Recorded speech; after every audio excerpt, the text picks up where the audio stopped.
உடல் முற்றி வளர்ந்தாலும் உள்ளுணர்வு கிடையாது. அன்பு ருசி தெரியாது, அறிவு ருசி புரியாது. உடல் முற்றி வளர்ந்தாலும் உள்ளுணர்வு கிடையாது. மரமாய் வளர்ந்து விட்டேன் அண்ணலே,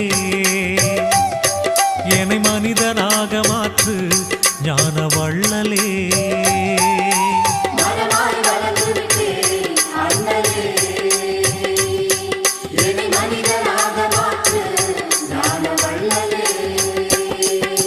அன்பு ருசி தெரியாது, அறிவு ருசி புரியாது. அன்பு ருசி தெரியாது, அறிவு ருசி